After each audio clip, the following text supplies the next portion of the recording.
It was Friday, October 20th, 2023. Another very special interview coming up for you here on Mostly Superheroes, meeting all sorts of fun people lately. We had in the studio Mr. Daniel James Drake, pancake artist, musical artist, game creator. Can't wait for you guys to hear the full interview, Dan's incredible story, and everything he has going on. Before we do it, I did want to let all of you know we're getting back to the program as we approach the end of the year. A couple big episodes coming up. Get ready for What You Watchins, What You Sharins, really. News and rumors, fan mail. It's stacked up, and we're ready to catch up with all of you. And we're leading up to a big episode, as well as a big finale for our annual Best of 2023. It's going to be so fun. Plenty going on. Until then, enjoy this nice sit down with Daniel and myself. Enjoy the show. We'll see you guys soon.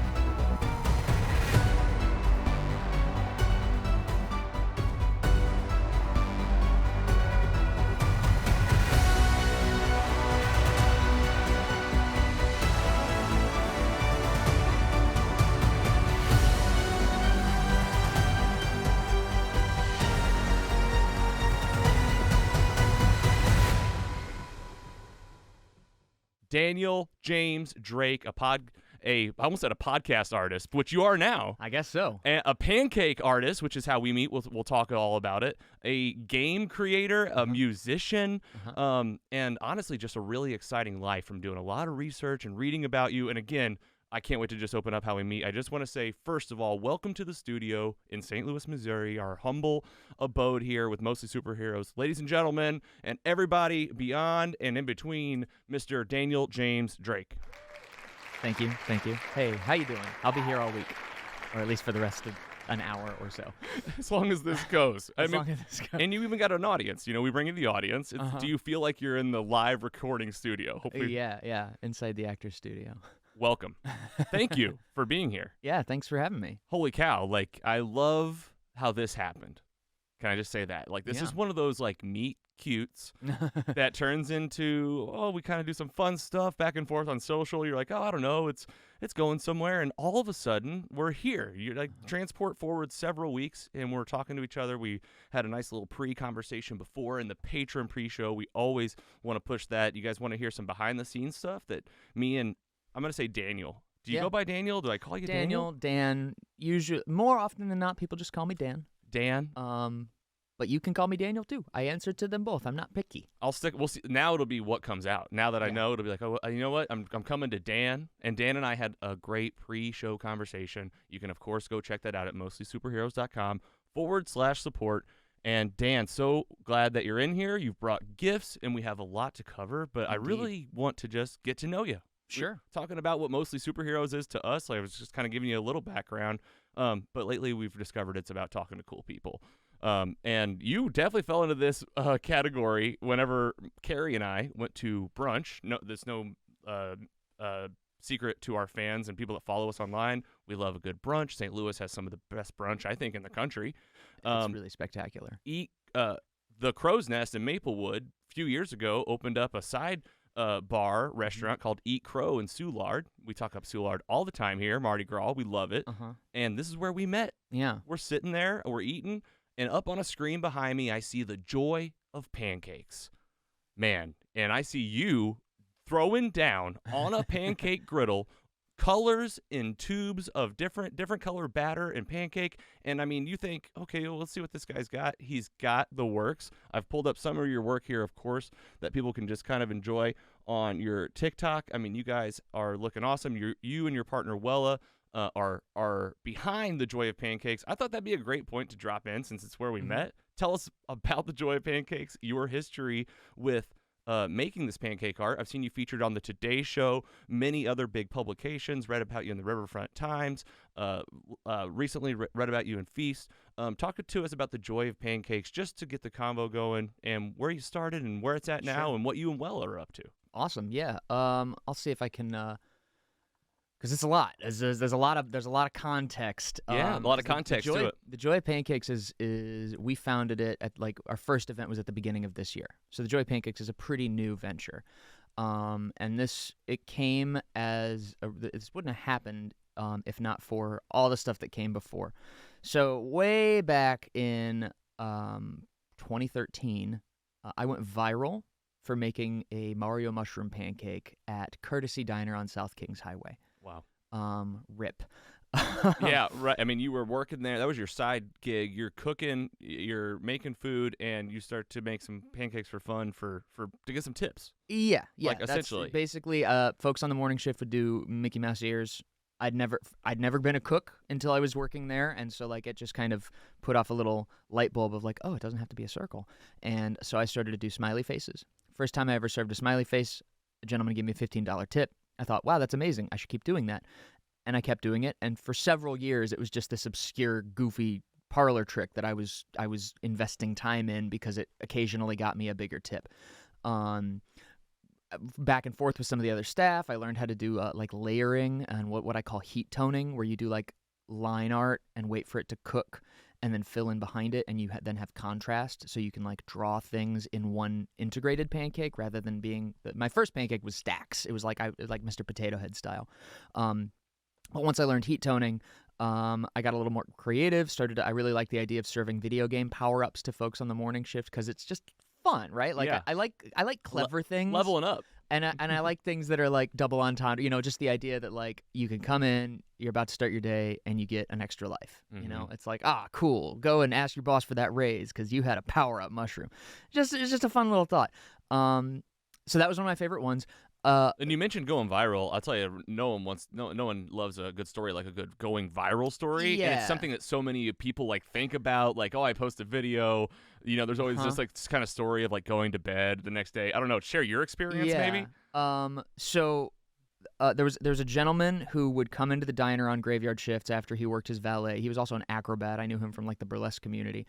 He knew I did this. He asked me one night. He was like, "Make me your finest Dan cake." That's people called him Dan because I'm Dan, so they called him Dan Cakes. Awesome. And so I did, and he took pictures of the process, posted it on Facebook, and a bunch of my friends liked it. They thought it was really cute. I'm making a silly face. There's the Mario mushroom looked really nice, et cetera, et cetera. For 7 months, nothing came of that, and then somebody else saw it, posted it to Reddit on the St. Louis subreddit. Yeah, there's the image there. And then it blew up, just like I started, and it was, I woke up, so I woke up one morning and checked my phone, and I just had a bunch of text messages from all my like nerdiest, most online friends being like, dude, you're on the front page of Reddit. Like, oh my God. And I'm like, what are you saying to me? And it's very surreal because it's like, it's really exciting, but it's also kind of like, I found it stressful. It was this sort of moment of like, what does that even mean? It's not like you immediately get a check or something like that. Right. It's just like everybody's found out about you and it's cool and there's a story and there's media being interested in this and all that kind of stuff.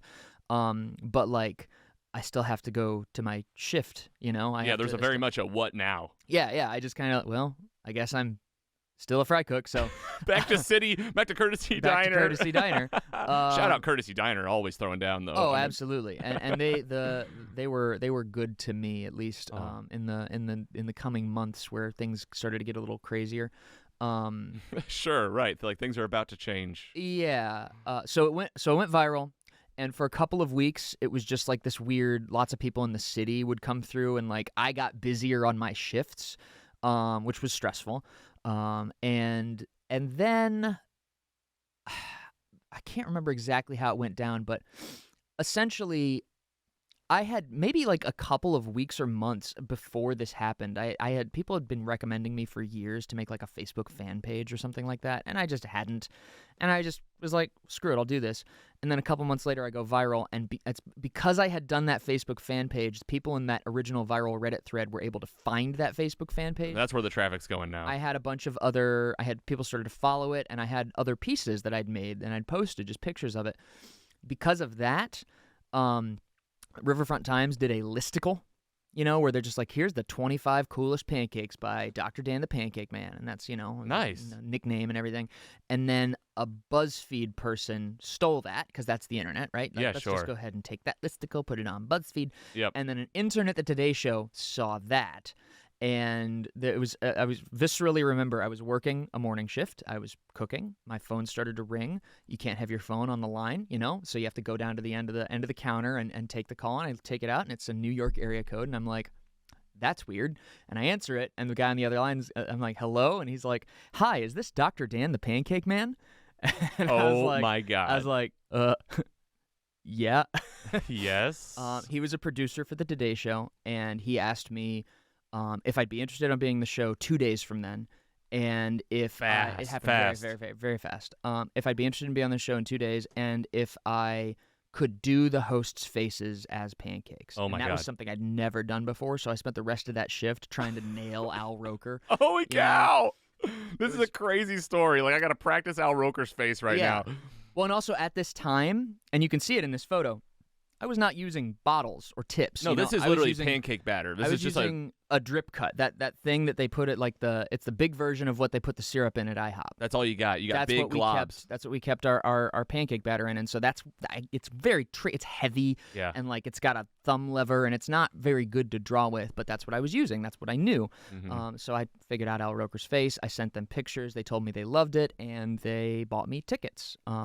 They sent you out there. They sent me out there. I had to get my shift covered because my manager was like, I'm the only one that could cover it, and so I had to call the owner's son and be like, could you talk to this guy? That's the real life part of the story. That you're like, I got to get my shift covered to go to go be on the Today Show. Well, right, and I was like, I was really like, it was an opportunity for me, but it was also I was gonna wear the Courtesy Diner shirt on the show, like why not? So it was just annoying that I had to like fight with my manager about that. But anyway, that's better. Of course, though, you don't know how. That's like the most like people need to hear that. Like that's like that's like the most relatable thing about all this is like picturing the real life moment of like I'm gonna be on the Today Show and I'm fighting to get this shift covered. Right. But right. so you get the flight. You and so I ask for a +1, and I my best friend at the time, Hank, goes with me, and it's this crazy.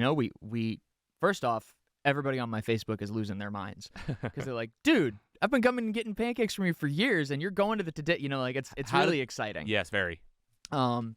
And so we travel out to New York. They put us up in it's like across the street from the Rockefeller Plaza. I can't remember the name of the hotel, but they give us room service, and the show's really early in the morning, so like we have to wake up at like 4 a.m. to go check in and mix batter and all that, kind of make sure they have like the right griddle, because we don't have any of the stuff that we need, right? Like, oh my God, at this point in my life, it's so new. I have a flight case, and I have equipment that I've sourced, and I know how to like show up, but this is literally the first time I've ever done it, so it's just like, okay, I'm gonna bring some pancake batter and a drip cut and one of those big metal spatulas, and now you have to get me a griddle.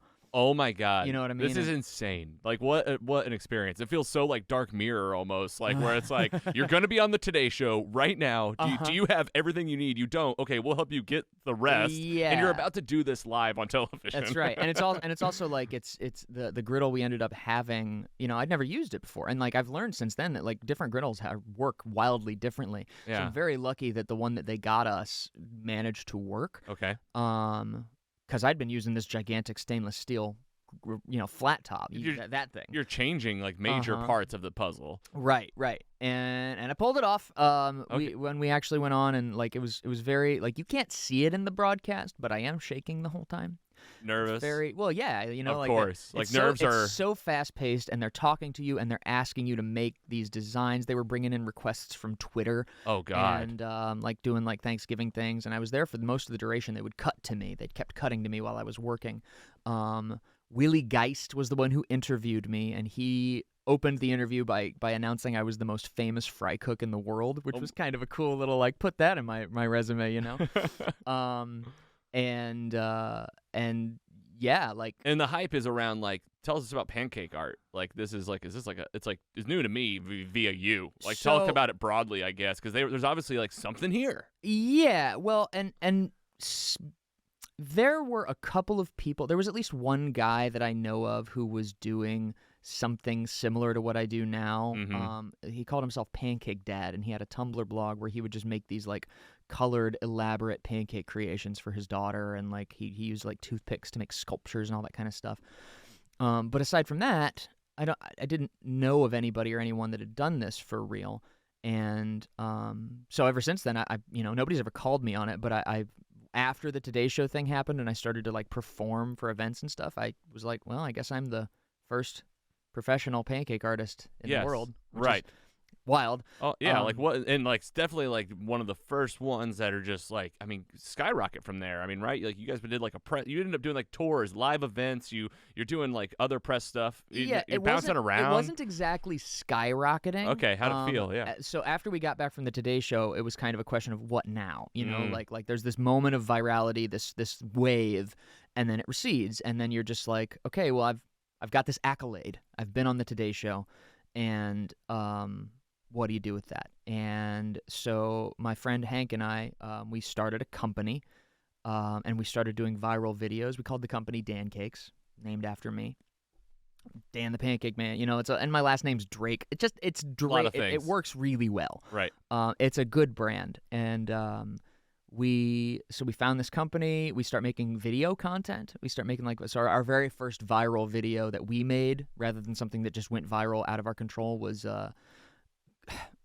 I did all 151 of the original Pokemon in a single video. Oh wow! And we did like a hyper fast time lapse of it, and that we had like no followers on YouTube, and it got us like 250,000 views. Holy shit! And it was all really exciting. And then over time, you start to now that we're doing this for about a year and a half, I was still working at the diner while picking up these gigs, and then it got to a point where I couldn't do them both. Yep. And started to experiment with colors, different bottles, all that kind of stuff. And the next couple of years after, momentum did start to pick up because we started putting energy into this viral online content. And that led to opportunities to be on other morning shows. I got a chance to go down to Brazil, be on an international morning show called Hoje Em Dia. You had a translator, right? I had a translator. It was very surreal. That was the only time I've ever been out of the country by myself. Right. I've toured around the country, gone to perform in bars and all that kind of stuff. But I've also been on I've worked for the Bill and Melinda Gates Foundation. I've worked for I've been on Hell's Kitchen. I did a press event for Katy Perry. I got to meet John Cena and make pancakes for the Kids' Choice Awards. Jeez, that's a list. Yeah, well, probably one of the biggest ones was we did a partnership with Disney for a while, and so they have an online content thing called Oh My Disney, and there's a bunch of pancake videos that I made of characters that we knocked out in one day, and they just posted over the course. We got a lot of followers from that. Definitely a lot. I mean, getting in the streams, you're getting in the main streams. I mean, you're almost pancake, boutique pancake for the stars almost. Stuff like that. Okay. And so just started to build this brand, this reputation, and opportunities would just keep coming in. And every now and then Hank would just hit me up and be like, "Hey man, we got a call from the Premier League or whatever, going and doing pancakes for the soccer folks." And yeah, it was definitely it was really exciting, and it worked really well for a while. We did that. I was a part of that for 7 or 8 years. That being Pancakes. That being Pancakes. You and your buddy running the company, and this all leads somewhere, right? You guys, it does. An inevitable breakup. VH1 it sounds like. behind the Pancakes. This is it, yeah, right? Yeah. I mean, for real, and this is as much as you want to share. This is personal. I want you to know, I feel how personal this is. You share. This is a road that leads to Joy of Pancakes. However we get there, how much as much as you want to share. So, the gist of it. So over the course of that progression, we brought in other artists. It seemed like a natural decision at the time. Yeah. Now that I'm older, I look back, and Hank even said as much to me that we had an argument about bringing other artists in. I wanted more artists because I thought it was that's how you expand, that's how you grow, that's how you become capable more. And he felt like it was going to make it more complicated, and that it was better for us to focus on and honestly, looking back, I think he was right. I should have listened to him. But he relented, and we started to bring other artists in. Now, I've always been kind of an idealist with regards to economics and politics, and so I did not feel comfortable I guess I never want to feel like I'm screwing anybody for my benefit. Yeah, I never right. want to feel Stand like on you somebody are, else's shoulders. that you are doing labor that I am benefiting from more than you are. Right. That feels wrong to me. Taking someone else's work and it's you. I know that it's kind of how things are done. That is capitalism. That is the whole point. Is it's like I've invested all this and created a thing. Now you come help me with this, but I get in exchange, I get a little more than you get for like that feels icky to me. Yeah, it does feel icky, and people know that feeling. And so there's more to it than that. Sure. I'm not sure how far into it I feel comfortable going. That's but okay. The long story is that we brought other artists in over the course of several years. Those relationships frayed, and because of the way that we had structured the company, by that point, I was only a 25% owner of the brand, and the other people that I was working with came to a point where they decided that they felt that I was not. They didn't want to work with me anymore. Mm-hmm. And I have my own half of that, like basically, like my story, the way that I see it is that I started to have more of a backbone creatively and started to get this sense of like, we would have these dumb arguments about like how content should be made or what the direction the brand should go in. And like, I really wanted to do things like a food truck and I'm a very ambitious person, and I see oftentimes it's a fault. Like I see really awesome things in the future, and then I have a hard time executing to get there. But like, I had lots of ideas about where it should go, and nobody else was on the same page with me about that stuff. And there would be certain things that would cause bigger conflicts than others. There was also a lot of interpersonal drama, a lot of that due to my own it was so weird because it was like I feel like on some level the people I was working with expected me to be a leader, but they also didn't. They resented anything I did that seemed that way. Yeah. And it's a delicate dance, between all these things. Well, you guys it's a collaborative, creative group with a bunch of voices. We're all in this together. Yeah, but like, a lot of egos. It's called Pancakes, and me and my partner started this a little Right. bit, and it's getting, you're getting in the weeds. I want you to know everything you're saying. People know what you're talking about. Yeah. Well, and I think one of the things that was probably a really bad idea and confusing is that it's called Dan Cakes, and for several years. Because I felt guilty that sometimes what would happen is like one of the other artists would make a piece of content and then it would get posted and then I would get the credit because my name is the brand. It says Dan Cakes. It'd say Dan Cakes, the artist from St. Louis. It's just like a branding thing. It's a branding thing. And so like there'd be these resentments. And so over time we kind of tried to lean away from me. And some of that was I think reasonable, and then some of it I think was just things where I didn't have a spine. There was a moment, I remember there was a moment where because remember this all started as my personal social media. And I'd also say looking from the outside in, I've had a lot of exposure to creatives, musicians, business owners, personally, people, and I see these things around you where it's adding up for me. It's something that's new. It's in its infancy. It also has this spike, and there's this mentality of let's get us all together and be in it together. I think that something we talked about even before we came in the studio. We were in the the green room and just kind of chatting. You said something about as a creative, you find your way through, and you have to do it for years and repeat the process and kind of get to what am I even doing within this specific medium? Yeah, from my own self, and whenever you are working with a bunch of people with something that's young, it can be very much like, well, I don't even know what that is yet, right? And and people are looking to you for it, but it's also well, we're all owners in this. We're trying to we're trying where to do you get off, and we're trying to create something new together. Not forgetting that. So I just want you to hear it's easy to look back on ourselves and think and put ourselves even as I did this wrong. You also were just on that journey at the time. All of you were. Yeah, all of you absolutely. were. Right.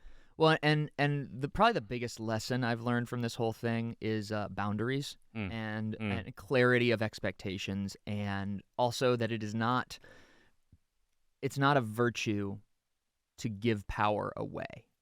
Because something that I've really learned is that And I like in the last couple of years, partially because so what eventually happens is I Sure. get ousted from the company. Okay. I guess technically it was voluntary. Like I signed the paperwork and I didn't fight anybody, but I was put in the position to do that because they didn't want to work with me anymore. Right. And I probably could have fought, and I probably could have taken my name back. Right. Right. There's a namesake here. There's I definitely have a case, but I didn't want to do that. Like it felt like a waste of my energy. And but the big thing that I took from it all was that like, well, what I was going to say about power was that like I think in the last couple of years I've been formally diagnosed with ADHD. My mom has been diagnosed with autism and late in life, which is pretty rare. And I think I probably share a lot of those traits. And at the very least, there's one thing in particular that I've learned about called pathological demand avoidance, which is like this trait that a lot of autistic and ADHD people have, where like it's almost like this sense of I need to figure this out for myself, and if you're going to interrupt me while I'm doing that, it freaks me. It like freaks out my nervous system, Right. and it makes me very like. I panic, and sometimes it makes me angry. It seems like narcissism. It seems like you can't criticize me, but it's really more of like this nervous system response to like having autonomy taken. Yeah. And I think the reason I mention that is just because I think that has informed my politics and my approach to things is that like there's this sense of like one thing that goes hand in hand with PDA is also not wanting to impose that on anybody else. So it creates this weird sense of like, okay, I hate when people use power over me or force me to do something, so why would I ever do that to anybody else? Right. And I've now learned that, like, that's not a virtue. That's a flaw. The idea that giving away power will protect you or absolve you of responsibility, maybe, but it also, that's the thing. To have power isn't to have control. It's to have responsibility. It's to have the expectation that you will, like, people look to you to do things. And because of the way that I leaned into all these creative relationships as a means of just, like, ultimately what I was doing, I think, was it was manipulative. It was low-key, like, I was trying to get needs met in an indirect way by saying, here, you own as much as I own so that I don't have to do more than you, so that I'm not expected to be anything more than what I think I'm capable of. Shared accountability. Try to do like this, like it's us, type of thing. As a means of absolving myself of being competent or anything like that, right? Yeah. And so I now realize that it's honest. It's an honest look. You're seeing the perspective from your own self, and also the perception of the outside. Like there's like like you said, like some people would call this narcissism. It's like but that's the outside looking in. That's how it looks. That's how it. Well, and it's easy also, right? Defensive. It's an easy label for anyone. We also unfortunately we live in a culture too much of like want you to succeed, but not really. There's a little bit of like well, especially whenever you get into competition and stuff. So let's say Pancakes. What's the relationship now, and what was the break, and how'd you get to the Joy of Pancakes? Because I mean, man, this seems like and how recently was the departure, and what's the relationship like since? You guys talking? You guys not talking? It's well. And you don't have to answer that. You don't. I don't want to put you in a spot. I really don't. I never feel like I'm put in a spot. Like I always. This isn't like the hot seat or anything. Yeah. Oh no. It's mostly superheroes, but no, we get real too. So I think it was probably January of 2022 when it started to fray. What they did was they staged an intervention, and basically told me that like if I don't seek therapy for like that, one of the people I was working with literally was sending me PDFs of narcissistic personality disorder and essentially diagnosing me with NPD. Oh wow, which sucked. That's like a horrible feeling. Well, and when, when your three creative collaborators who you've worked with very closely are all kind of unifying, you start to believe it. And they basically said, if I want to continue to be a part of this, then I need to seek therapy.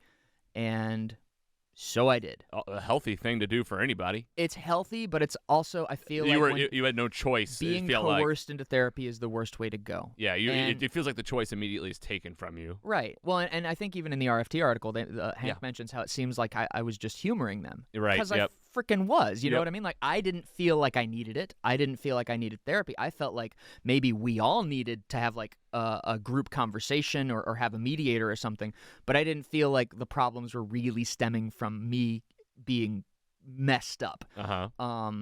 in a sense, there's some truth to it because I realized that I created these expectations. I created the relationships in this dimension. But like, but I went to therapy for, I went like for weekly sessions for like 3 or 4 months. And my therapist was like, I can't diagnose you with that. And so eventually we had another meeting and I mentioned that. And, I was met with this sense of like, I vividly remember the guy who was sending me the PDFs was like, I have concerns about the quality of the therapy you're receiving. Oh boy. Which sucked. This is like real hard. And like, what is this board of, but like there's at that point, Yeah. like me defending myself once you've labeled me a narcissist looks like narcissism. You Yeah. can't see if you have put me in that category. That's what sucks about it. And that's why I like cringe when I see anybody labeling anybody that. I Yep. cringe because it destroys any labels happens all the time in workplaces. It does. And like it is what it is. And on some level I try not to take it too personally because again, I created these expectations and then I started to violate those expectations because I started to put down some boundaries around like a creative idea and I just started to be less yielding in general. And this seems like a pretty common archetype. People will talk about like when you start to grow and change as a person,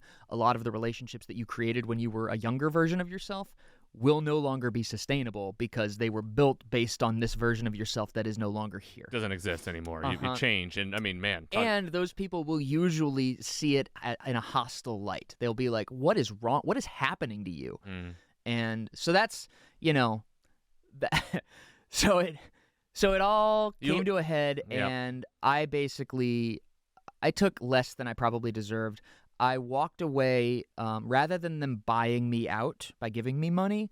They bought me out by forgiving the debt that my other company, the company behind Anthromancer, the board game that we'll talk about in a minute, had incurred through development. So Anthromancer had borrowed like $21,000 from Pancakes before the other artists were a part of it. Sure. But that we kept track of that. Of course. And a part of the deal of me signing my stake away from Pancakes was that debt would be wiped away. Okay. And so I didn't get nothing. No, you guys made it. You wheeled and dealed, and it made it like like let's find a common ground here, right?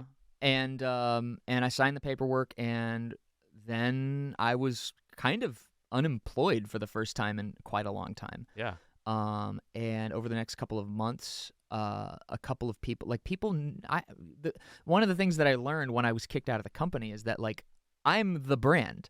And I still don't think they realize that. Yeah, well, it's called Pancakes. And they still haven't changed the name. No. They never made a post announcing my departure. And they're still like an active company. They have multiple artists, and you book them to come do some shows. They got like a thing running, and it's called Pancakes. Right. Okay. Right. It's just weird, right? You're Dan. I mean, it's very weird. You don't have to like fake or like make up why that's strange, right? Yeah, but given the way that things happened and the way that they perceive me. Yeah.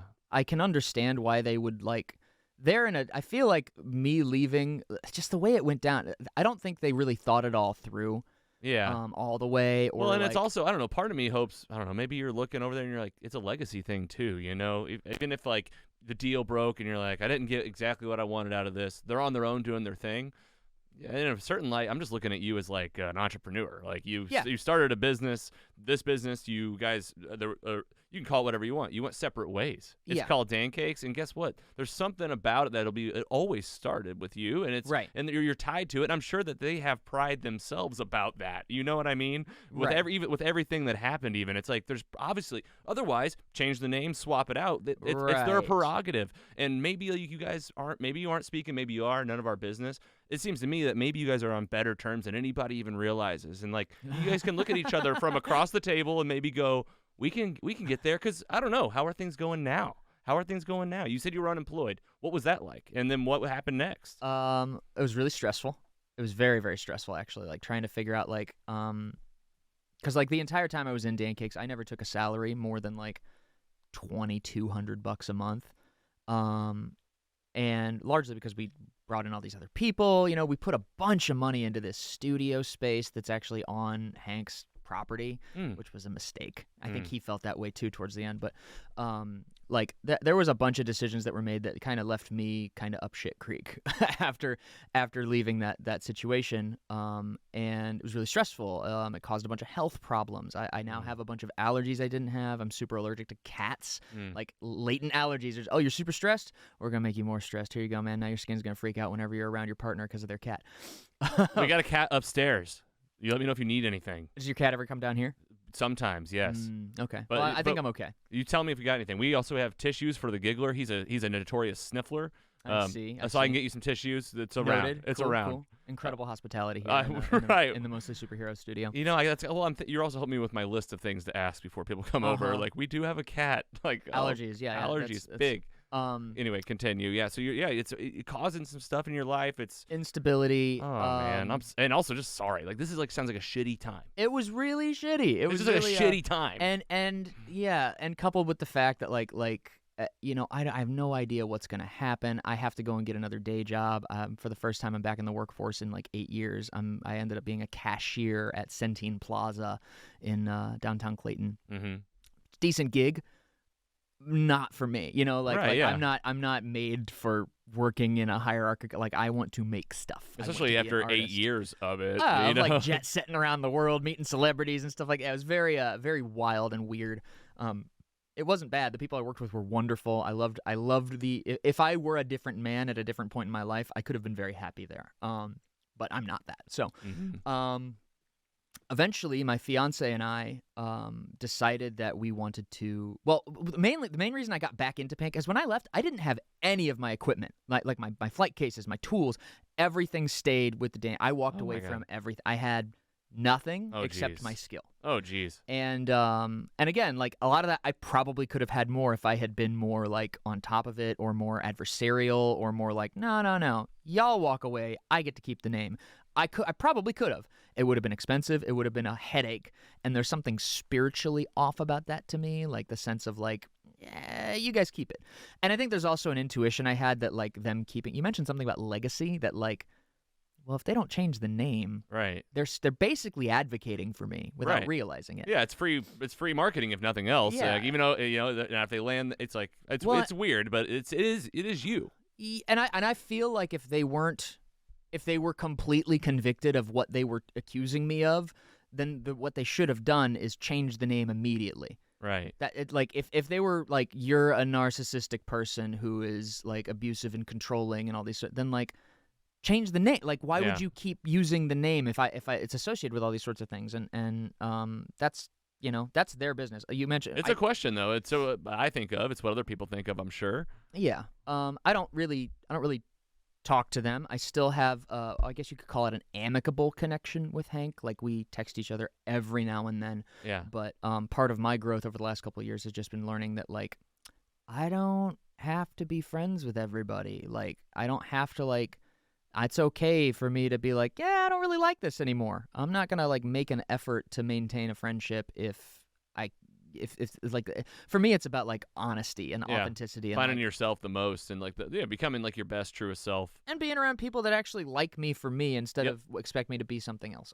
Right. But so my partner and I mainly because like I walk away, I don't have anything except my skill and my reputation. And people in my network are like insisting that I do. Like there's one guy in particular. His name's Javion. I went to high school with him. Sweet dude. I went to Gateway Institute of Technology, and they have this really fantastic robotics team that's winning competitions all the time. Javion helps organize events like fundraisers and stuff for the robotics team, and they do this pancake breakfast fundraiser. And he reached out to me like, "Hey man, are you free to do the fundraiser again this year?" And I was like, actually, I don't have anything. So, I mean, I'd love to, but I can't. And he's like, what if we bought all your equipment for you? And so, like... Can't ignore that. Right. And that's kind of... I feel like that's the reason I got back into it, is because the people who knew I did it were like, no.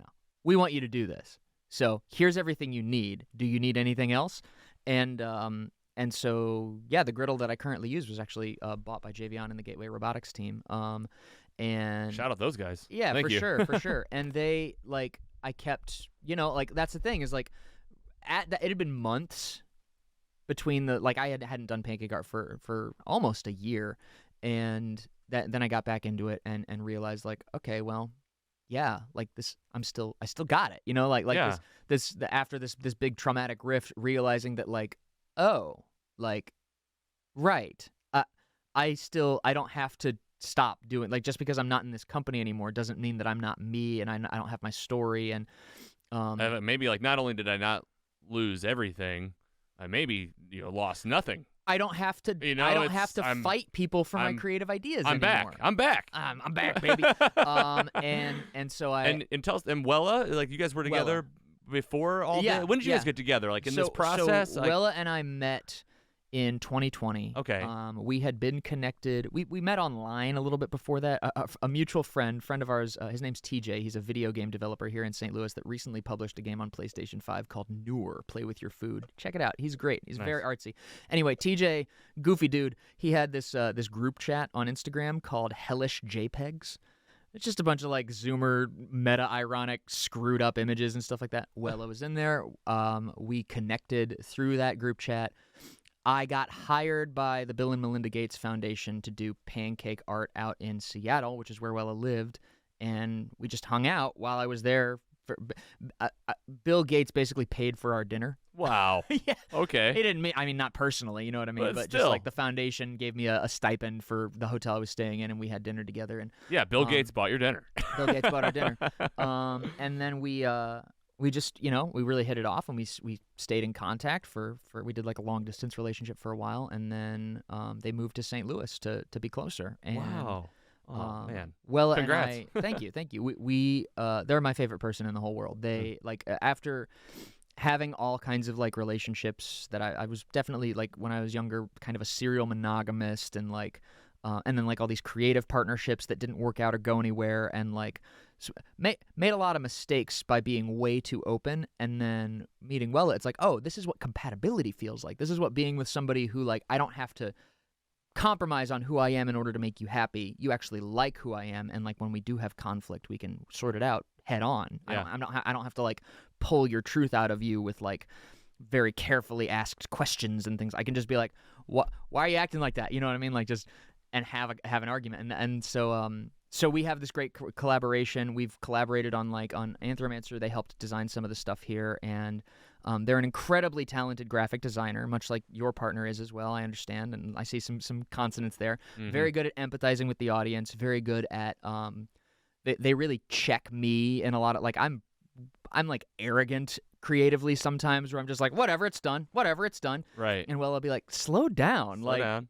Enjoy. Consider some things here about like how it's going to be received, and like be more careful on how you ship and fulfill products and stuff, Yeah. just things like that. V2's okay. V3's okay. Yeah. You realize these things. You just like think, I that's great. You need that. We need that. That counterbalance. It's Totally. like I am very impulsive, and that can be very creatively powerful, but you need to temper it. You need to have somebody there that's like, okay, but how do we make this look nice? Yeah, and so you guys are working together. Yeah, and so once I started getting the equipment bought by my old friends and stuff like that, Wella and I talked about how like, we could see ourselves owning a food truck someday. Let's start a company together. And so that's our goal with the Joy of Pancakes. So we started the Joy of Pancakes. That was initially the Joy of Pancakes was the name of a streaming series I did under Dancakes through during the pandemic, because events fell off. Yeah. The Joy of Pancakes was actually a source of creative conflict in the previous team because I wanted to be the host and they wanted to all host it with me. And when I put my foot down, it became like one of the cracks that opened up into a bigger rift. This idea that like, what an asshole. You want to host this thing that you created? It's like, yeah, because I feel like it would be better because I'm faster, I'm better with the audience, all these sorts of reasons. Anyway. There can be another channel too, and another. Exactly. But I held on to this thing because it had been something I wanted to do for like from probably the first year of Pancake Art. Like the idea of, I was very inspired by Bob Ross. It's an homage. The name is an homage to Bob Ross, and it's also kind of an homage to the Joy of Cooking, which is like a very famous cookbook. Just the Joy of Pancakes felt like a good combination of joyful art and food. Yeah. And great. I love it. Great name. Yeah, and we decided to incorporate. We got our business license and all that stuff together, and our long-term goal, like I said, is to do a food truck, to do a pancake art themed food truck. And we actually have a Kickstarter campaign that we're we're gearing up to do. It's not ready, but it is. You can go to Kickstarter and sign up for pre-launch notifications, which would be fantastic. We're waiting for that number to get a little bit higher before we decide to launch. Probably next year is when we're going to do it, just because we're trying to like make sure everything is. I want this campaign to be successful. Sure, yeah, and we got links to this in our episode description today. You got your Kickstarter here for the food truck. I mean, food trucks are awesome. I mean, let's this is a great segue into us meeting you as the Joy of Pancakes. Yeah. We kind of started it off full circle. We got the Pancake here in the studio. That's right. I mean, Wella sitting next to us at the bar. I think we were literally eating, which is I love. It's like a true like commune like system, like where it's like Carrie was sitting next to Wella. We're eating. I had a sticker out. I asked about your channel. Caught my eye. You've got at Eat Crow. Shout out Eat Crow. They're fantastic. And Soulard. You're sitting there making the pancakes live. You're up on the screen.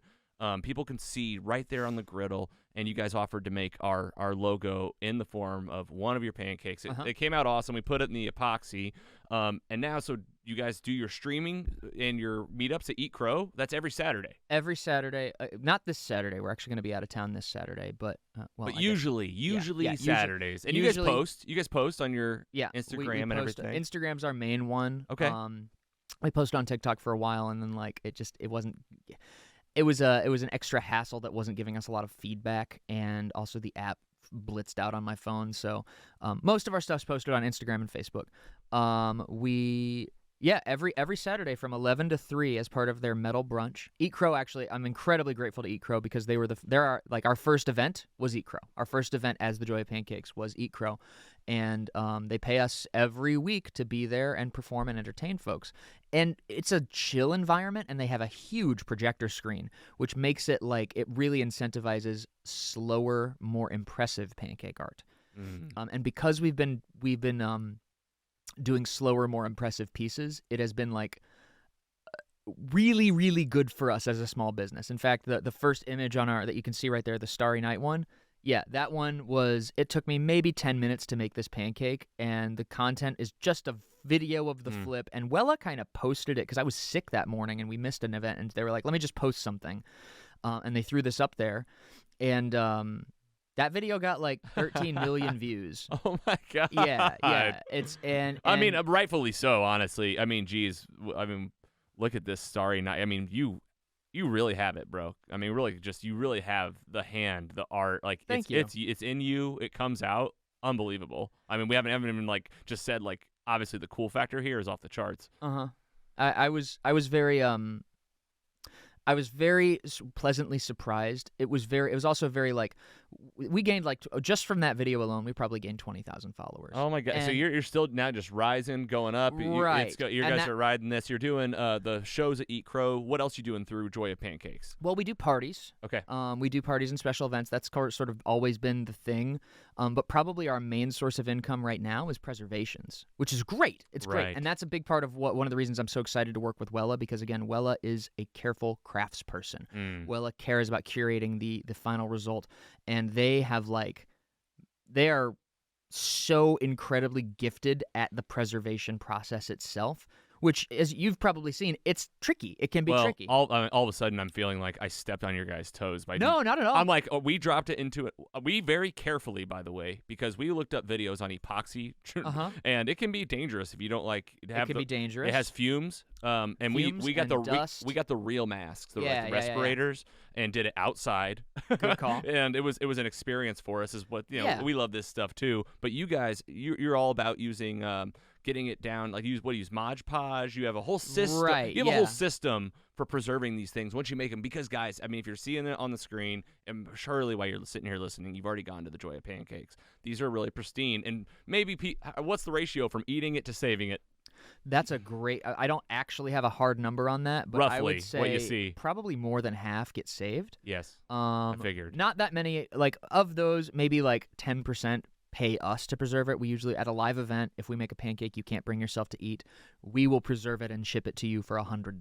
There you go. More than fair. More than fair, guys. This is a great price to get this thing that could like be in your house. I mean, it's a keepsake. It's like a really special, and it's always like custom to the person, you know? Well, and we also put out instructions for how to do it yourself. Yes, all that out on your table. Like we referred back to that, like when we were doing it ourselves. It was super helpful, so you can do it yourself. Yeah. All right, so then you're doing the food truck campaign, trying to get a food truck going. Yeah. Preservations. People can book you. They can book us. They can and like commissions. They make great gifts. TheJoyofPancakes.com. It's in our episode. That's right. And yeah, I mean, honestly, the two things that I'm most excited about is part of the reason that we haven't launched the Kickstarter yet is because we wanted to make sure that our preservation process was ironclad, because that's going to be a huge part of the rewards. Is like, you want to help us do a Kickstarter for a food truck. Well, give us $100 and we'll make a pancake of your cat or whatever and preserve it and ship it to you, and that's how we're going to fundraise the money. And so we wanted to make sure that we had that process figured out. And like I said, Wella has like it is so amazing. They've managed to cut down on our resin use. Like, they've managed to like make the pancakes. I can't even. I'm so grateful that they are who they are because of this knack for working with their hands. It's amazing stuff. You guys sound like an awesome couple, and it's very inspiring. We like each other a lot. You like each other, and it's going well. All right, man, before we potentially take a break and move into Anthromancy. Panthromancer, yeah. I know, right? The Dr. P's and A's. Danthromancer, the Pancake Manthromancer. Anthromancer, that's right. and also a big event coming up, big musical event coming up. That's right. Anything else, Joy of Pancakes world, that you want to share?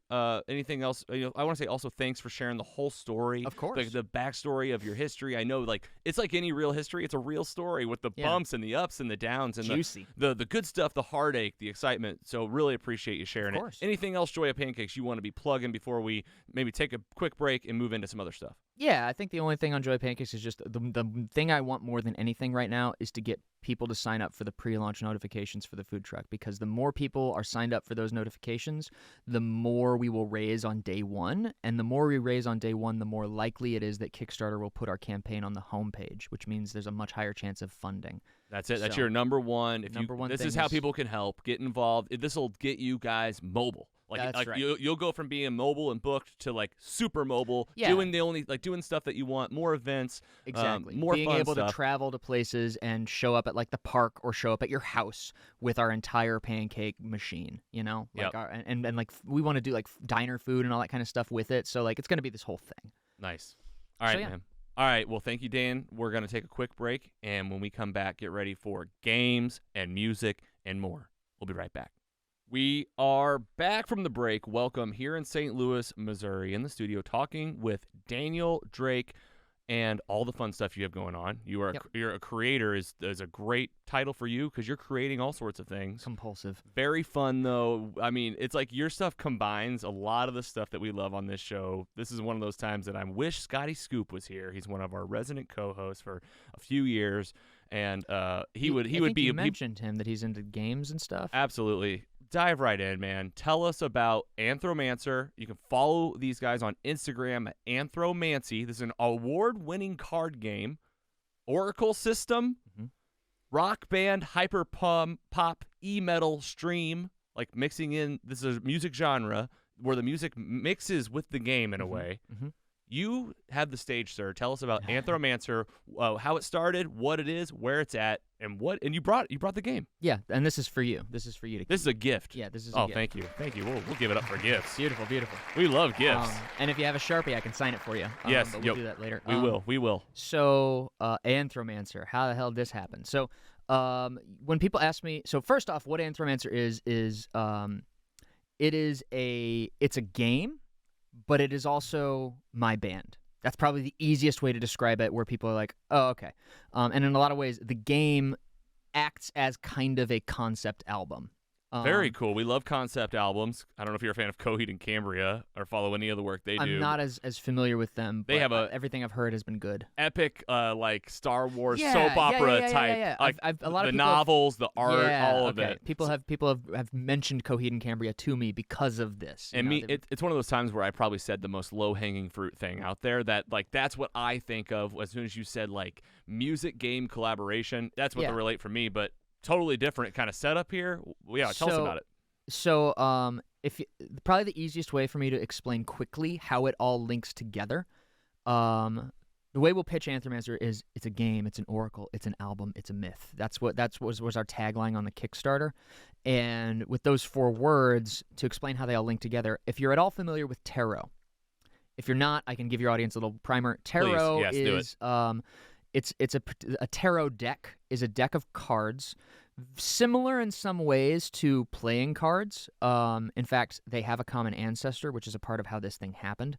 And I'll touch on that in a second. But tarot has 5 suits instead of 4 suits. And the 5th suit is this extra special suit called the Major Arcana. And the Major Arcana all have these fancy Roman numerals and titles. And if you have exposed yourself to pop culture over the years, you have probably seen these cards show up. Like the Dark Tower makes use of the Tower card. The best.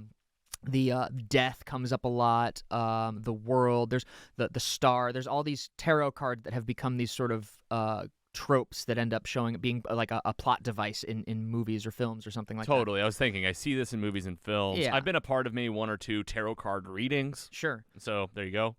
And so what a tarot deck is it's an oracle system, which is to say that what people will do ever since probably like the Enlightenment is when this started. Like tarot started as a card game played in like Renaissance Italy, at least as far nobody knows where it actually originated from, but that's earliest historical accounts. And but then at some point somebody decided to come along and imbue all this extra spiritual meaning into it and use it to tell fortunes. You know, like shuffle the deck, put cards out, and if a certain combination of cards comes out, well, this means something. What's that say about your father? Right. It means something to you. Exactly. So that 5th suit, Roman numerals and titles, Anthromancer has its own thing like that going on. It has a deck of cards. They're square, and they are there are 4 main suits based very similarly on traditional playing card suits. So there's 2 through 10, and then Jack, Queen, King, Ace. But then there's a 5th suit. And the 5th suit has Roman numerals and titles. Now, these are not the same as a deck of tarot cards. It's an original system, but the concept is the same. That 5th suit, the Roman numerals and titles, is the track list of our debut album.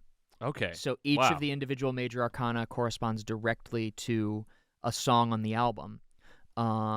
And so each of those cards in traditional tarot, they have a meaning. They have like this card archetypally represents transformation, or this card represents union with a lover, or this card, just kind of universal human experiences. That's how an oracle system works, is it's just like, it's vague but specific. It's specifically vague, and that's how everybody can draw their own meaning from it. Is it's like, oh, we all have experiences of death and trauma in our lives, so that's what that card means for me. It's themes, yeah. Themes, and you're tying it to the music that you're producing. That's right. Actual music. You have these albums, and they're pairing right with the game. I mean, just like 1-to-1. I've even got, I think, a couple of your albums pulled up. Is it the hymnal? The hymnal is the one that goes with the Anthromancer game. Great. There is another album out there called Absinthe and Honey, which is really just like an album. That's just like I made an album of music. And Absinthe and Honey has a lot of like the experiences I talked about with all that change in my life that we talked about before. Right. A lot of those themes inspired the songs on Absinthe and Honey. And people can get your music everywhere, right? That's right. These albums we're saying, they're ubiquitous. You can get them on Spotify, Apple Music, wherever. Yes. And if we also put all of something that is kind of a best kept secret kind of thing, all the assets, the game, the cards, the booklets, the music.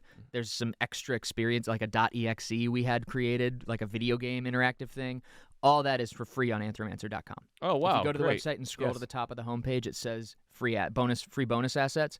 That takes you to a Google Drive folder. If you want to, you can download and print out the game. That's really cool. That's like, it's almost like open source. You're letting people get access to the cool stuff, including the music. Yeah, that's Anthromancer.com. I love what your tagline is here. I think you guys kind of rounded it out. It's deep, not hard, right? You start talking about the rules and the suits. If you're new to it, right? Like it's the same. Everyone's been in this situation where you're playing a new game and someone's explaining the rules and you're like, it's going to take me a minute. That's how I feel. I feel like it's one of those things where you like just open it up. Do you have like good instructions inside? Right? Absolutely. Is that like something? Well, and actually, that picture, you can see everything that's in the box on that table. Oh, this is great. Part of the reason that we ended up using the "It's deep, not hard" tagline is because you see that white book on the left in the back. Yeah. That's 190 pages and it's hardback. Okay. And so people will see that and they will immediately get intimidated. Yeah, and it's called Code X. It's like, okay. It's Codex.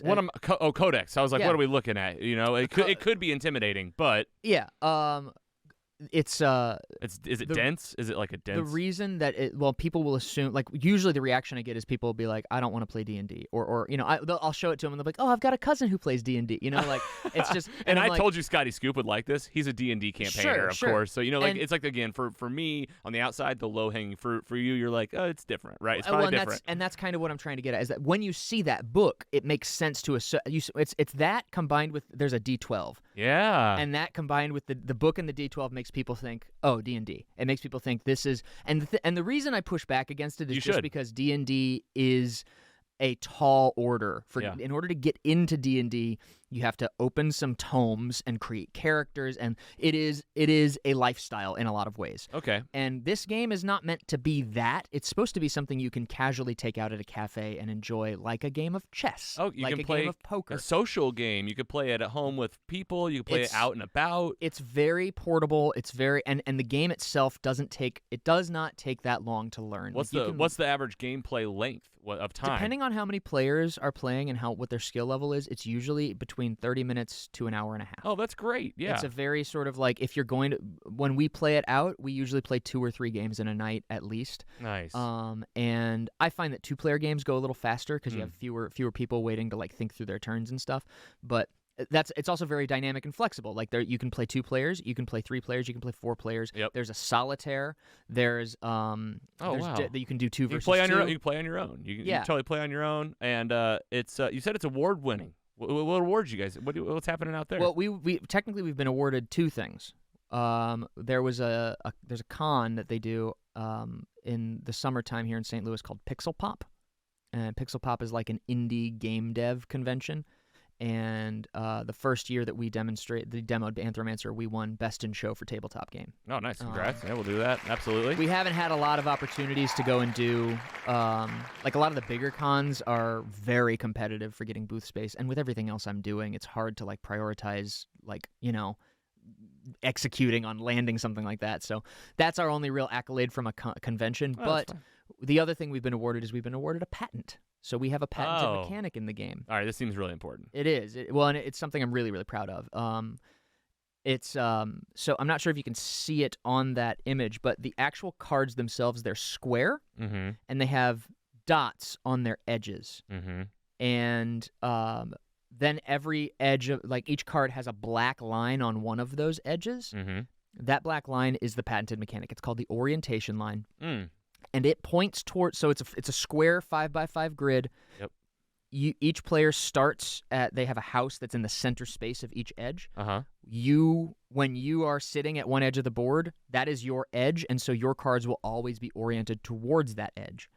So that way we can all draw from this. The necessity. The necessity of the mechanism was, if you're all drawing from the same deck of cards, but you have 4 players, how do you know whose are whose in a geometric strategy game? Yeah, That's right. the orientation of the card. Happily, and it was an accident. Like, I didn't I'm going to invent something. I stumbled upon it because I just needed to find a way to make the cards, know who controlled it. But in doing that, it also makes it so that whoever controls it makes it a functionally different piece, because the edge values are different based on who controls the card. Okay. And so one of the main the game is called Mercenarium. So there's tiers here, right? So Anthromancer is a game. It's an oracle system. Anthromancer is the game. Okay. It's a game, an oracle system, and an album. Okay. The game is Mercenarium. The oracle system is Dragon Fruit. Okay. The album is the hymnal. All right. So Anthromancer is the umbrella. Okay. It's part of what makes it hard to market, is like it's this weird thing I can't compare it to. I'll give you some help, man. Everything's you need is in the box. Like, that's right. That's right. And if you're willing, like, I think, like, you don't have to. First of all, I think with this audience, you don't have to oversell it. Sure. Like, you can truly just be like, I've already got like the gist. I'm like, this is one of those things where I don't know if I'll personally get into this or not, but I know 10 people that will. Yeah. Like, you know what I mean? Like, being sure. totally candid, where I'd be like, and also being a fan of puzzles, I feel like this is adjacent to any kind of puzzle, which a board game always becomes a puzzle anyway. Well, and like, what are the instructions? What are the pieces? What's the flow? We're living in our own universe when we play a game. Yeah. This is what you've created. Yeah, right? Yeah. I've created this, like, it's supposed to be this immersive experience. That gives you the freedom to go into it whatever angle you want to. Yeah, yeah. And that was a big thing for me developing it, is that, like, oh right, so there was a tangent.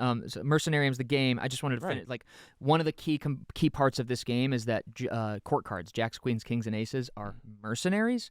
And so if you've earned a capture by capturing somebody's piece, you can spend it. You flip it face down to spend it, and you can pivot somebody else's card into your orientation. I like it. And so it's really like once you actually play it, it's like, oh, that's cool. Yeah. Like it really you can really feel changes it. things out. It's that moment in Monopoly whenever like you figured out the railroads for the first time, and that means this. When all four things are combined, it's this. Or like now I have yours. That feeling, right? A little bit. This is great, man. People can get into this. Yeah. Well, and I think just in a high level analysis of the game, my experience of playing with people in public, what I love, I feel like I really like Bottled Lightning a little bit. Like it's very chess-like, but emphasis on the chess-like because it's geometric strategy. You have to sit there and think through the next 2 or 3 turns sometimes, but because it is built around a deck, a randomly shuffled deck of playing cards, because you can have up to 4 players, and because those major arcana cards in the card game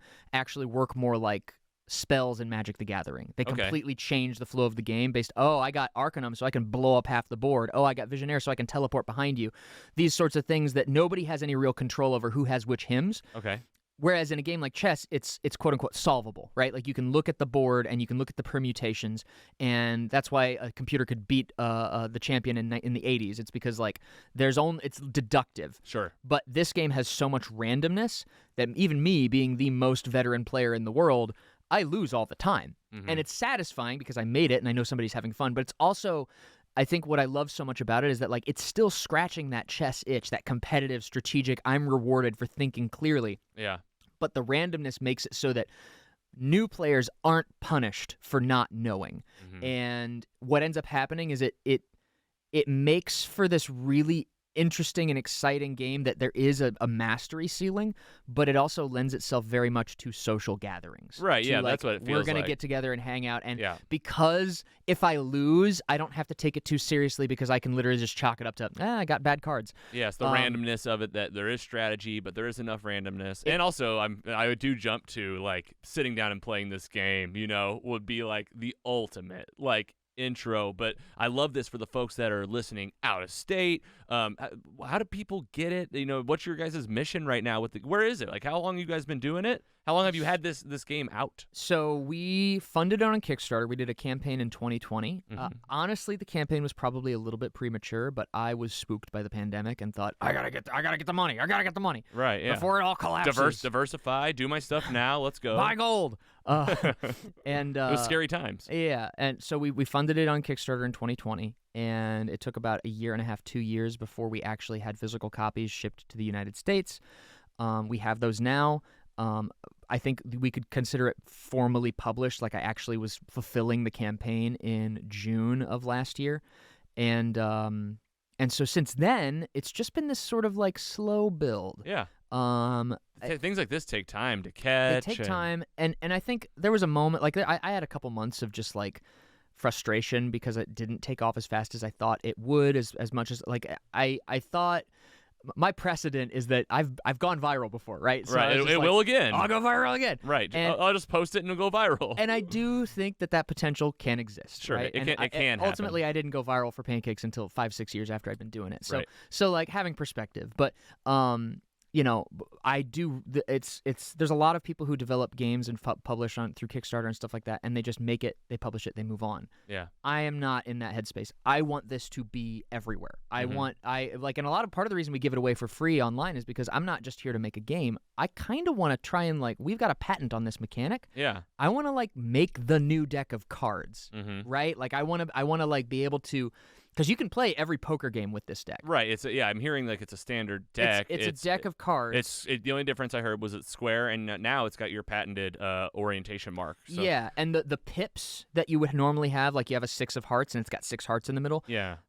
This game still has those. They're just on the edges of the cards based on a simple algorithm. Okay, so, you've elevated some certain things from original decks. It's totally breaking away from just a standard deck. It's a new deck. It's a new deck, but it's completely backwards compatible with all old poker games, and but with this patented mechanic that enables you to do these really exciting new strategy game and puzzle game things. Yeah, like Anthromancer and tell me the game within it again, Mercenarium. These are just entry points to use the deck, and it's a protocol. It's going to give you it's a way to apply it. Just the same way as if you had a regular deck, you'd say, well, we're not going to do Texas Hold'em today. We're going to do 5 cards stud. That's right. Now you got a board that applies, and you could do, like, think about how different spades is. Exactly. I think people can definitely follow the logic, and also being adjacent to a standard deck of cards, which I don't even know if that's what they called the standard deck, but being adjacent to it, there's a very much appealing way that this could be accessible. Like you're not going to have to be like, you're like, oh, these are going to look somewhat familiar, but they're different, and hopefully you're going to push this elevated experience of the cards. Yeah, that's like my long-term That's dream your long-term for this thing is and because I have that, like, it's just time. It's just time. And so what I've been doing since it came out is we host a Monday night meetup at Platypus in the Grove here in St. Louis, where we just get together and we play the game. It's super low key. People can show up. I also do oracle readings, so that's something I haven't really touched on. So I mentioned that this is heavily inspired by tarot. There's an original oracle system. It is not tarot. It actually is mechanically, the way meanings work in this system is mechanically different than the way meanings work in tarot. Mm-hmm. It's actually, if you have any like oracle nerds out there, probably there's this weird ancient Chinese book called the I Ching, or the Book of Changes. If you've ever seen like the Korean flag, they've got these like black bars around, these patterns of black bars around the edges of the red and blue circle. You know what I'm talking about? I don't, but we have a computer. Yeah, if you pull it up, you'll see it. These symbols are Is it a Korean flag? Yeah, the Korean flag has the symbols on it. Yeah. So you see those black bars around the edges? Yeah. Those are called trigrams. Okay. They are a part of this ancient symbol system that is associated with like Taoism. Uh-huh. And I don't want to... No, you could rabbit hole all day, but I'm following you. Yeah. So the I Ching uses these symbols to create these things called hexagrams. Basically, each one of these is tied to like a concept, like a physical concept, like fire or wood, but then also like a family concept, like the father or the mother. The lines themselves are either broken or solid. Yep. The broken lines are feminine. The solid ones are masculine. So I see. It's yin and yang. And there's only so many variations of these 3 bars, essentially. Yeah, there's 8 combinations of the 3 bars, and there are 64 combinations of 6 bars. I understand. Okay. And anyway, it's this really beautiful system. I fell deeply in love with it. One of the main things that's different about that system versus tarot, they're all oracle systems, right? So you can like randomly generate a symbol and use that to tell a story about your life, to like consult or gain insight or think about your problems from a different angle. That's the cool thing about tarot and astrology. It's like it's this artistic, creative process that lets you have different perspective, and it's beautiful. And it's a completely different way to use a random system of symbols than a card game, right? Mm-hmm. Like a card game is this one experience, and then an oracle system uses the same tools in a totally different dimension. And the thing that I Ching did that I really borrowed from is it's called the Book of Changes. Part of the way that system works is like the lines will change based on the numbers you roll, and you get this really elaborate dynamic reading from a very simple set of rolls. The same thing kind of happens in here, where a card shows up on the board will change what it means, and but it's also presented in a way that it if you have no context for what I'm talking about, it probably sounds more complicated than it actually is. Well, this is how it always is on this show. You're talking to me, but you're talking to a lot of people, and they're worldwide too. So you're talking to some folks that know exactly what you're talking about. Yeah. You're teaching me personally. You're opening my mind and eye into this world, things that I've been adjacent to, like horoscopes and tarot and oracles, things that I've seen probably mostly in TV and film, but you're bringing it all home, and you're talking about cards, you're talking to folks that are I love that you can do this on your own, that there's a community aspect.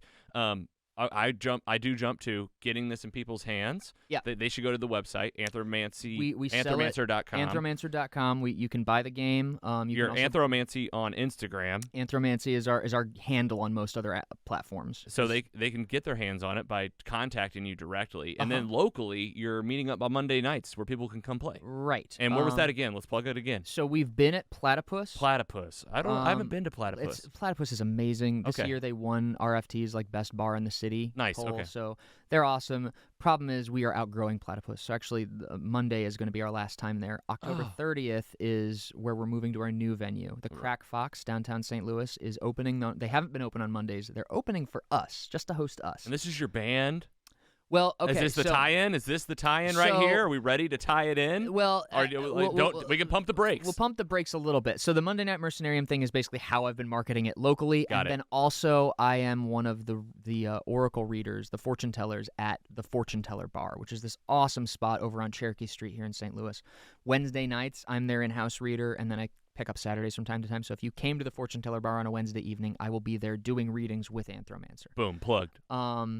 And I've actually found that the fortune telling is probably helping me market the game to new people better than the card game. Yeah. Because a lot of times the people that come to the card game event already have some context, but the people who go to the fortune teller, they're going for a fortune telling, and then this Willy Wonka-ass guy gives them a reading with a system they've never seen, and then at the end of the reading, I'm like, also, I made this. Yeah, talk to people that are like, oh, I might go to the fortune teller bar on Wednesday night. Like, what am I going for? What do I expect? So fortune teller it's an awesome bar. Like they recently remodeled, and so it's really, really good vibes, good space, good energy. It's cozy. There's this really fantastic, like, it's one of those, I don't know if the word is ghost kitchens or not, but they have a separate business operating a food service establishment in their bar. Okay. Called Fourth City Barbecue. So they've got like really amazing barbecue now, and the people who run it, Greg and Erica, they are some of the sweetest people. And so you go to the fortune teller bar, and you can eat, you can drink, and just hang you out. You can drink, you can just hang out. But then part of the fortune teller's gimmick is that they always have a fortune teller on site there to do readings for people. It's actually my main source of income right now, which is wild. That's I never great. thought I'm a Congrats. full-time fortune teller, part-time pancake artist. Like, it's absurd. I love it though. You're like a Khaleesi, Mother of Dragons. You know, that title's just running on. And so people will come in, and because it's the fortune teller bar and it has this reputation, people will seek it out for a reading. Okay. And then I'm there, and I have the opportunity to talk about my game if they really. Usually people like their reading. And you use the reading as the entry point. Yeah. I sit down. Like, this is one entry point for this game. But we call it the game, right? But you're world building a little bit. Yeah. Any kind of game becomes like world building. Part of this world is tarot and mystical and oracles. Part of it's just game and strategy and shuffling of cards in different ways and having new ways to use cards. Exactly. Right. It's a mashup. And it's really gratifying to like. And you invented it all, man. Impressive. Like, man, this came out of your brain, I guess. I keep creating these ridiculous jobs. I'm like, I don't even know where to begin on creating something like that. But okay, anything else with the game that we can share? Thanks for bringing this in. Of course. We'll play this. We'll try to play it with you is what I'm thinking. Yeah, That's probably the ultimate experience, and maybe we could do it on the mics. Yeah, that'd be awesome. We got other games that we've thought about, like bringing in here, even like console games and stuff. So maybe we could sit here at the table, and like that'd be the ultimate way for like people to really be part of the game without being part of the game. We could just talk and play. Yeah, I would love that very much. All right. And then I guess the last thing I'll just say is that the music. The music is this thing that links it all together. It's the bridge. The major arcana of the tarot and the power cards in the board game is the concept album for the band. Right now, the band is just like the music that we've got published. It's just been me in a bedroom composing on music software, and then I send my files to my friend who is a very talented engineer. It sounds great. He punches it up. I listen to a lot of it. I'm really happy with the stuff that we've been putting out, and so the 30th, October 30th, is my first headlining performance as Anthromancer. It's at the Crack Fox. It's a Monday night, the night before Halloween, and it is we're doing a launch party because we're moving our Monday night meetup to the Crack Fox, and they're opening up for us. We thought, okay, well, let's get a bunch of people together and do a bigger show just as a kickoff, just so we can raise awareness and let people know we're doing this so that we can start having a bigger group of people coming out on a regular basis to Mondays, because that's really what I want to do more. Yeah, you already got this Monday night thing going a little bit, and now it's going to be this. I mean, you said it's almost like a festival, man. It's like you got so many people involved. We've got on the 30th, October 30th at the Crack Fox. The Crack Fox. Who's all going to be there? What's going on? So we've got 10 bands, including Anthromancer. We've got 15 vendors. We're going to have dragon fruit readings. We're going to have my friend TJ, the one I mentioned who introduced me and my fiance. He's actually going to be there doing a demo of his game, the one that's just been published on PS5. Awesome. Holy shit. We've got some fantastic talent on. We got Ish Ensemble, Free Foolish, Dadari Bionic, Dan the Spaceman. There's Buy Her Candy. These are some of the bands that are performing. And then we've got some awesome vendors. We've got some folks that make candy. We've got some folks who do there's somebody named Sad Clown Club who like does these awesome like trinkets and earrings and decks out like accessibility and mobility devices.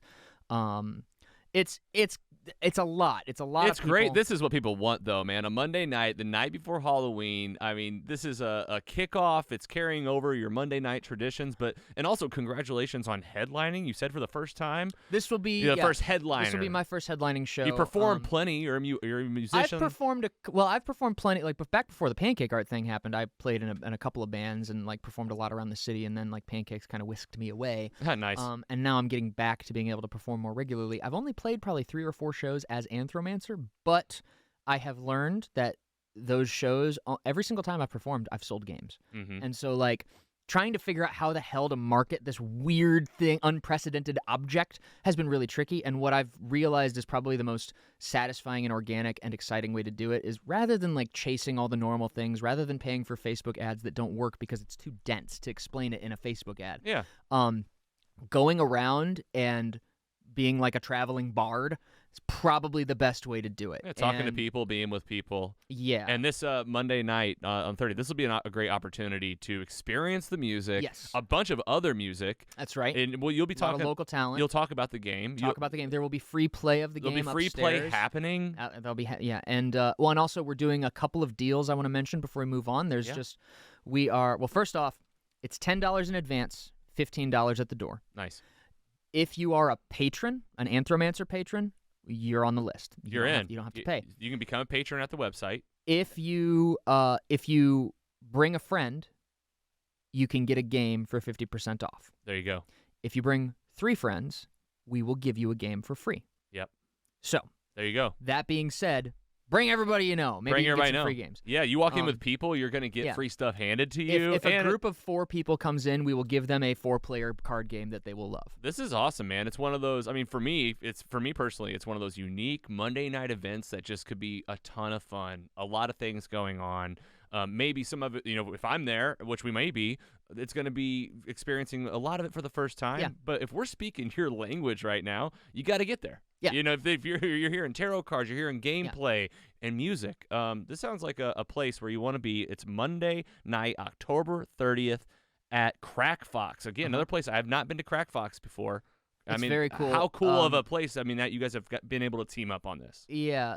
Carrie Harris, the owner of the Crack Fox, I did some shows with her like back in the day, and so that relationship has been intact. Crack Fox is great. It's like this nerdy goth bar. They do a lot of like burlesque shows but when the opportunity to do this event at Crack Fox came up, I was like, I think the Venn diagram between goth nerds and people who are into occult board games is a circle. So I think we're probably in the right place. We're here.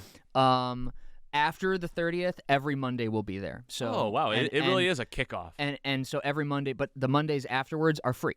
So like if you come on the 30th, because we're doing all this other stuff and we want to get the bands paid, there's a cover.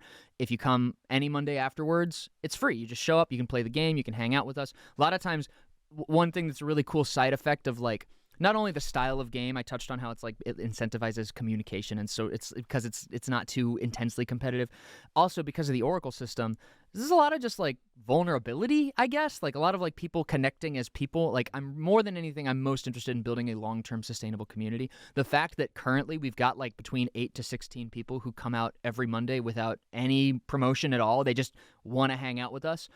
That's a beautiful thing. I'm trying to make that a slightly larger number. The Crack Fox has a lot of space, that has a lot of opportunities, and I'm really excited to see where it goes, and that's why we're putting so much energy into this show here. Well, congratulations. We see all your hard work, and you're doing it all yourselves, and you're making it all happen, and the logistics alone to put off an event like this and weekly events, I mean, I commend you. I commend you and Wella and whoever else is on your team. I would like to shout out... Do it, yeah. This is your time. Oliver Drew. Oliver Drew is somebody who I've teamed up with fairly recently, who's been coming to the Monday Night Mercenarium Mercenarium thing almost the entire time. They haven't missed a single one. And they're about to graduate from Webster for marketing. And so this show is kind of a part of their final project. Nice. Which is really convenient for me. Well, convenient, but also like a real collab, like with someone Yes. that's in it, trying to help promote something, to get butts in seats and like have people have a good experience at the end of the day. And but let people know it's happening. Good for you guys for teaming huge- up. Oliver? Oliver Drew. And a huge part of the reason that there's so many awesome names on this list is because Oliver is a networking legend. Okay. So like Doing work. And they put this flyer together. They're helping so much, and I just got to shout them out. And you know, like I said, they're about to graduate, so if you need a marketing person, keep them in mind. All a great plug. I mean, honestly, that goes a long way. 'Cause this is the type of work where it can lead to other work, and I'd love to hear a college kid that's, you know, this could just be a springboard into 20 other things. So good for you guys. I think that's really cool. Everything you've brought in today is cool, man. I mean, you're just working on a lot of cool stuff. We talked Joy of Pancakes, Anthromancer, your band, the game. Anything else that we should be plugging before we start to get ready to say goodbye? I've had so much fun. This is so easy. Yeah, this has been awesome. You know what I mean? I hope you've had a good time. I have indeed. I usually ask, like, was there anything? I have a couple like other questions that I'll end with before we wrap. Sure. Was there anything that you wanted to share coming in here? Like, you know, you anytime you come on a podcast, you might think about something that you're like, oh, I want to talk about this, and then you forget. Anything that you wanted to bring out? Any other shout outs or anything we should be plugging? You know. The two for each of the brands, Joy of Pancakes plug, I really want more people to follow us on that Kickstarter campaign. Just again, so I can't emphasize enough how much, because I've run successful and unsuccessful Kickstarters, and that first day's poll goes so far towards whether or not you're able to really hit your goal. I mean, a lot of other things do too, but like, if that's where people can actually help. Yeah, and it doesn't right now. It doesn't require any financial commitment. It's literally just a saying, notification. Notify me on launch. Yes. That way, that more people see it. The more people that see it, the more people that back us on the first day, the better that we're going to do in the Kickstarter algorithm. The better a chance that we will fund quickly. Got it. So that's all things we really like. Okay. With Anthromancer, obviously, I would love like probably three things here. The game. Get the game. If you don't have the game, we ship anywhere. You can just go to anthromancer.com, buy it directly from us. If you buy it from us, because there's like local businesses and stuff you can get it from. Like we sell it at Vintage Vinyl, we sell it at Fantasy Shop, we sell it at Apotheosis. Nice. Love Martin over there. And if you get it from one of those places, that's great. Go pick it up. If you buy it from our website, then it'll come with I will fulfill it myself with a nice little handwritten card and all that kind of stuff, and make it a nice little thing, something you can hold on to. Yeah. You can get. If you want to try it out, all the assets are downloadable. All the content is downloadable from the website. Awesome. I love that. Stream all the music online. We are the 30th is really where I'm putting a lot of my energy right now. So if you can't make it to the 30th, that's cool. Tell somebody about it. Tell somebody about it. And remember, if you bring friends, you can get the game at a steep discount. It's basically 25% off for each person you bring, including yourself.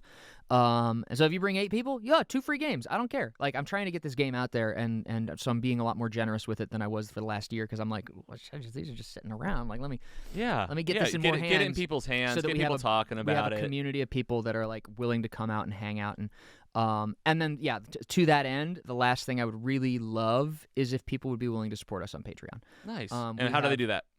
It's patreon.com/anthromancy. You can also just find it in all of our link trees and on our website and stuff like that. And the Patreon it's pretty simple.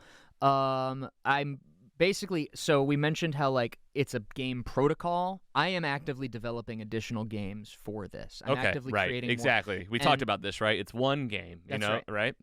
And the idea is that on Patreon, I will be putting new games up as they are, once they get to a point where they are testable, patrons will be the ones who get to test them. That's the first access. You're the beta testers. You're the beta testers. This is, you're paying for your money will get rewarded. You're going to help fund something, but you'll be the first to get it. You'll also get behind the scenes content. You'll get advanced, when we release new music, we usually post it on the Patreon first. Occasionally I'll do video essays and things like that. So all that stuff goes on the Patreon first.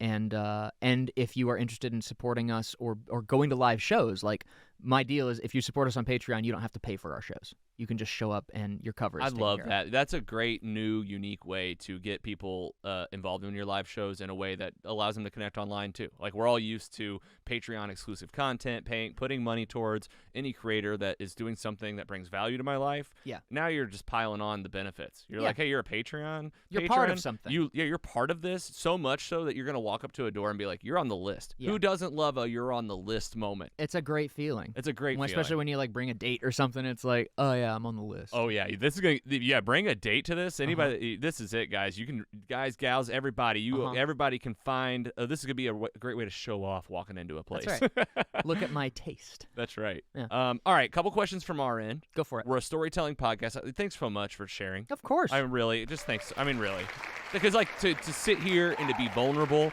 and to get into everything and to kind of put your stuff out on the table, like it takes courage and it takes to even get your thoughts together and be willing to sit down with basically a stranger. We've met a couple times now.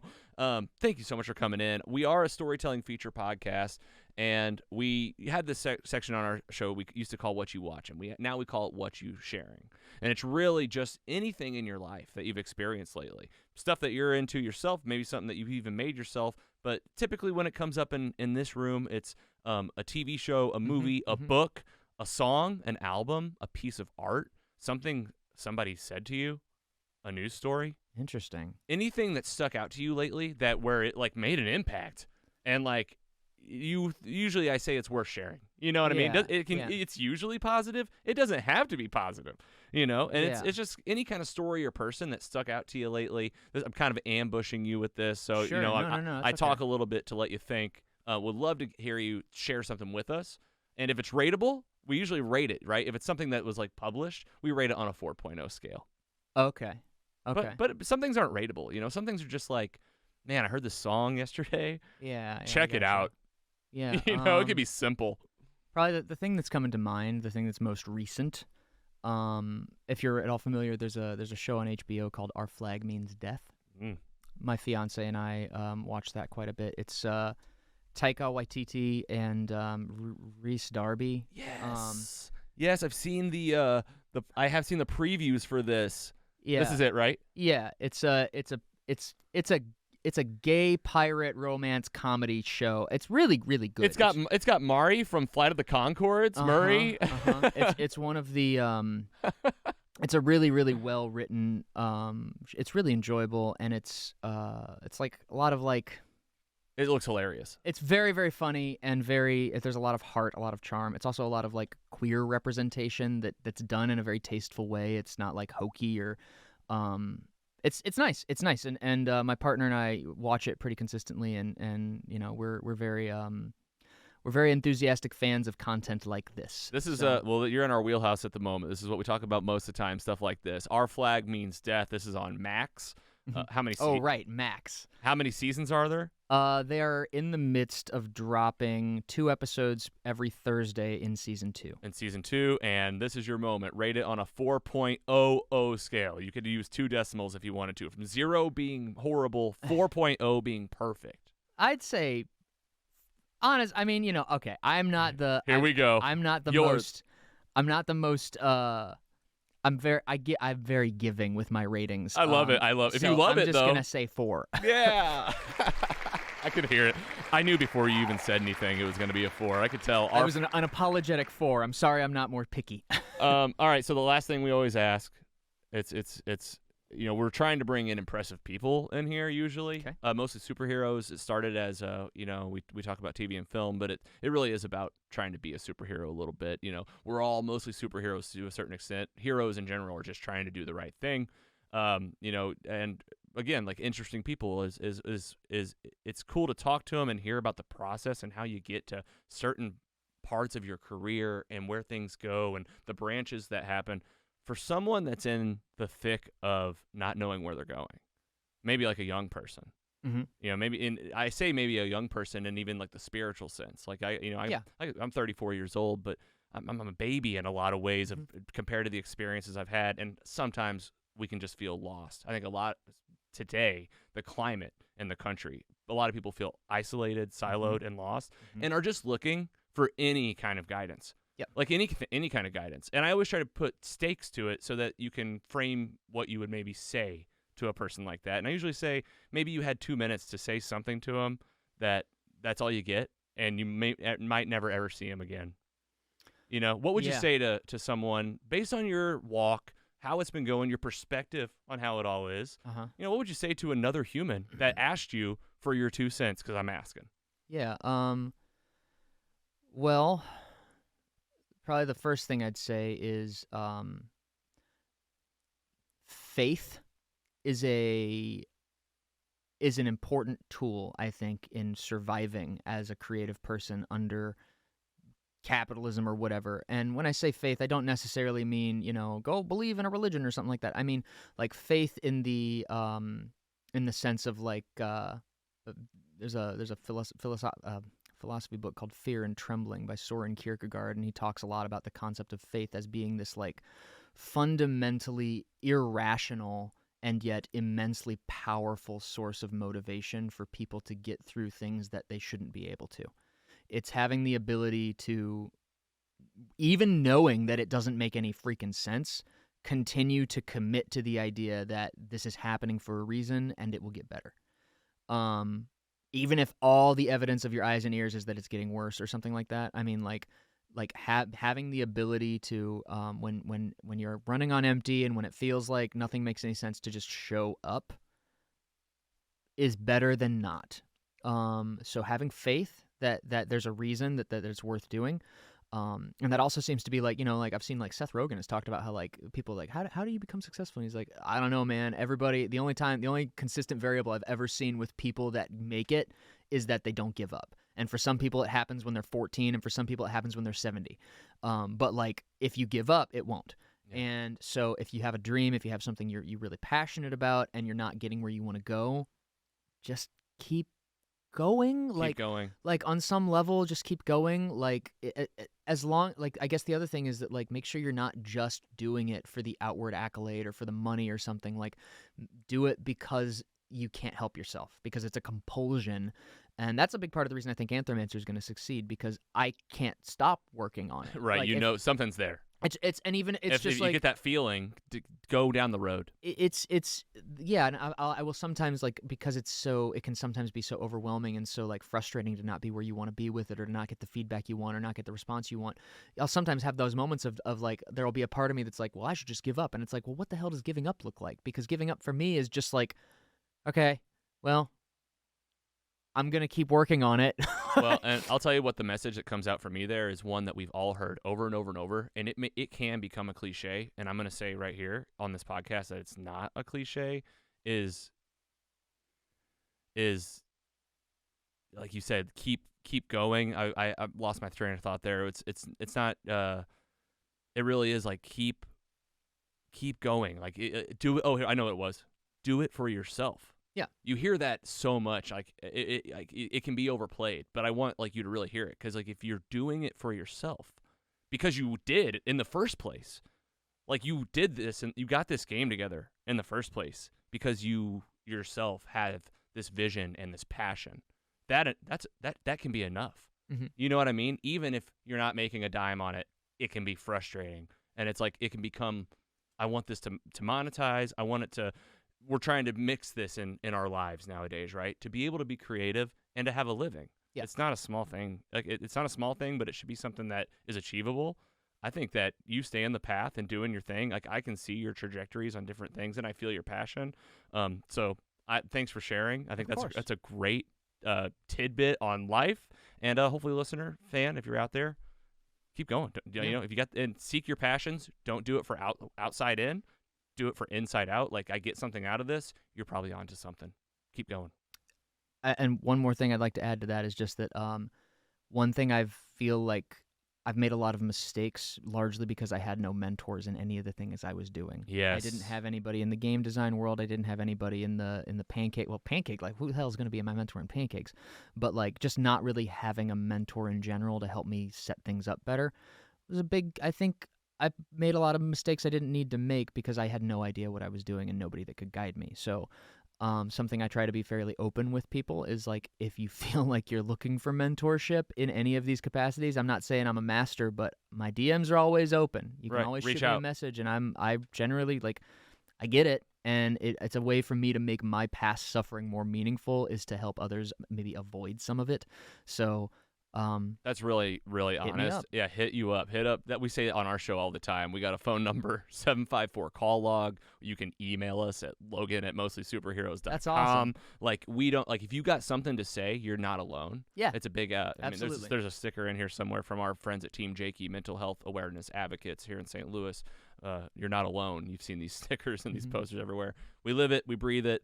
And seek mentorship. I mean, that's something that Carrie and I have found within our industries, our traits, our skills, the worlds that exist, design, podcasting, anyone you respect, see, and you feel like you need a mentor, you probably do. Yeah. You're looking for some other human that's gone through at least something similar and has maybe mastered, maybe to some degree. Really cool. Your journey puts you on this level of, you've got stuff to share. I think you've shared a lot here on the pod, but making yourself accessible, that's powerful. Cool. Commend you on that. Thank you. Daniel James Drake. You're a three-namer? Is that right? It's funny you say that. I used to get into a lot of arguments on like Twitter and stuff, and probably the most effective way somebody once shut me down was, there was like, okay, 3 names. Yeah, okay, Mr. Three Names. yeah, 3-namer. That's me, Daniel James Drake. I love it, man. Thank you for your time. Thank you for coming to see us and sharing with us your dreams, your passions, your relationship with Wella, and everything you guys are doing. The Joy of Pancakes, Anthromancer, your big event on October 30th. The links to all this are in the episode description, listener. When we end here, go check him out right away. Daniel, thank you again. Thanks for having me, Logan. Would you come back? Oh, for sure. We gotta play a 4-player game. Play some game. Next time we talk, it'll probably be after the event. You could catch us up. Let's keep the convo going. Absolutely. Thanks again, man. For sure. Listener, fans, thanks so much for joining us on another very special episode of Mostly Superheroes, and we'll see you next time. Take it easy.